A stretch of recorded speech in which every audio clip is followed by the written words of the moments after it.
নমস্কাৰ বন্ধু বান্ধৱীসকল মই আপোনালোক আটাইকে মোৰ এই চেনেলটোলৈ স্বাগতম জনাইছোঁ আশা ৰাখিছোঁ আপোনালোক আটাই কুশলে আছে ময়ো আছোঁ বন্ধু বান্ধৱীসকল একেদিন খুব গৰম পৰিছে নহয়নে এই গৰম দিনত খাব পৰা এটি সুন্দৰ ৰেচিপি মই আজি আপোনালোকলৈ লৈ আহিছোঁ মোক এজন বন্ধুৱে ৰিকুৱেষ্ট কৰিছিলে যে ওয়েট লছ ৰেচিপি বনাব লাগে হেহে মই আজি এই ৰেচিপিটো আপোনালোকলৈ লৈ আহিছোঁ এই ৰেচিপিটো খুব হেলদি হয়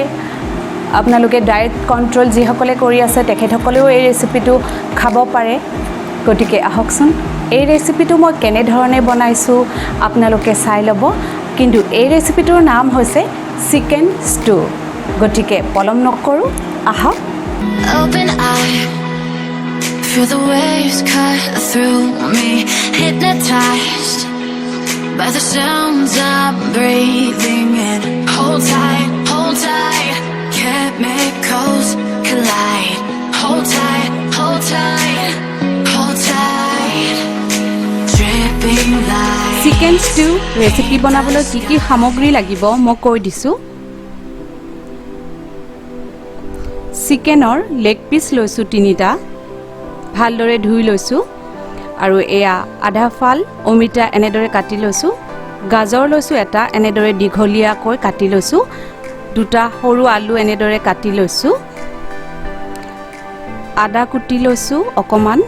কেইফুটমান নহৰু কুটি লৈছোঁ পিয়াজ এনেদৰে কাটি লৈছোঁ এটা পিয়াজ নিমখ লাগিব গোটা জালুক থেতেলিয়াই লৈছোঁ কেইটামান 2টা ইলাইচি থেতেলিয়াই লৈছোঁ আৰু ডালচেনি অকমান থেতেলিয়াই লৈছোঁ কেঁচা জলকীয়া 3টা এনেদৰে ফালি লৈছোঁ দুখিলা তেজপাত লাগিব মাত্ৰ এচামুচ মিঠাতেল মই ব্যৱহাৰ কৰিম এইটো ৰেচিপিত আৰু লাগিব পানী গেছ অন কৰি লৈছোঁ আৰু কুকাৰ পাতি দিছোঁ এই ৰেচিপিটো মই কুকাৰতে বনাম প্ৰথমে মই গেছৰ ফ্লেম কমাই ৰাখিছোঁ আৰু কুকাৰটো গৰম হ'বলৈ দিছোঁ কুকাৰ গৰম হৈছে এতিয়া মই ইয়াত মাত্ৰ এচামুচ সৰিয়হ তেল দি দিম সৰিয়হ তেলৰ সলনি আপোনালোকে ইয়াতে অলিভ অইল নতুবা অকমান বাটাৰো দিব পাৰে থেতেলিয়াই লোৱা ইলাচি আৰু ডালচেনিখিনি মই ইয়াতে দি দিছোঁ তেজপাত দুখিলাও দি দিছোঁ লো ফ্লেমত ৰাখিছোঁ এতিয়া কাটি থোৱা পিয়াজখিনি মই ইয়াতে বাকি দিছোঁ এতিয়া কাটি থোৱা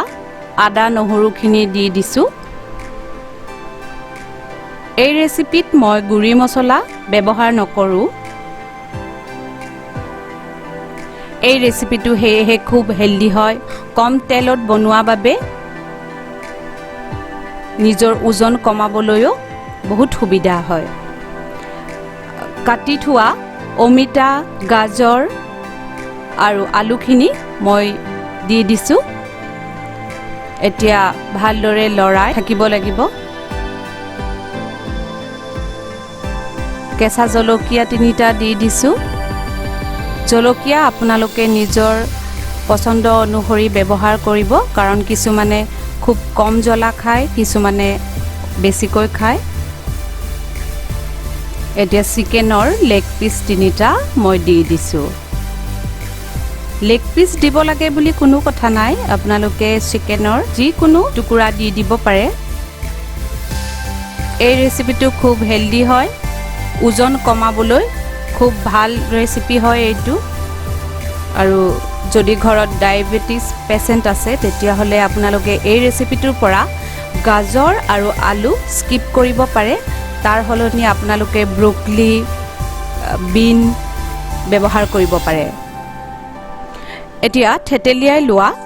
জালুকৰ গুড়ি অকমান দি দিছোঁ আৰু অকমান শেষত দিবলৈ মই ৰাখি থম ভালদৰে লৰাই লৈছোঁ নিজৰ পছন্দ অনুসৰি আপোনালোকে ইয়াতে পাচলি ব্যৱহাৰ কৰিব পাৰিব এতিয়া সোৱাদ অনুসৰি নিমখ দি দিছোঁ পানী লগা জ্বৰ আভুক লগা তেনেকুৱা হৈ থাকিলে আপোনালোকে এই ৰেচিপিটো বনাই খাব পাৰে আজিকালি বহুতে ৰাতি ভাত নাখায় তেতিয়াহ'লে তেওঁলোকে এই ৰেচিপিটো বনাইও খাব পাৰে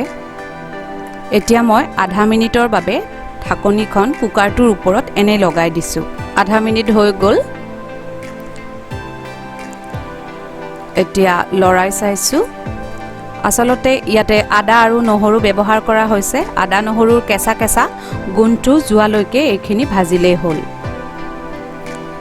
যিসকলে ওজন কমাব বিচাৰিছে তেওঁলোকে এই ৰেচিপিটোত অলিভ অইল ব্যৱহাৰ কৰিব এতিয়া মই ইয়াতে পানী বাকি দিম আৰু এটা চিটি মাৰিবলৈ দি দিম একাপ পানী দি দিলো আপোনালোকে গ্ৰেভি কৰি খাব বিচাৰিলে কম পানী দিব এতিয়া ঢাকনি লগাই এটা চিটি মাৰিবলৈ দি দিম এটা চিটি আহিবলৈ মই দি দিলো মই গেছৰ ফ্লেম বঢ়াই দিছো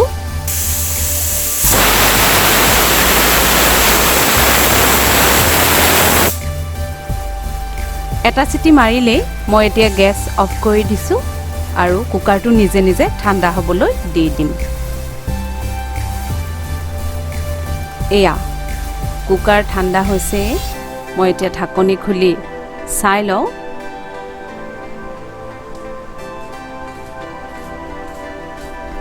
বন্ধু বান্ধৱীসকল দেখিছেনে সুপৰ সোৱাদেৰে ভৰা চিকেন ষ্টিউ এবিধ সুন্দৰ ব্যঞ্জন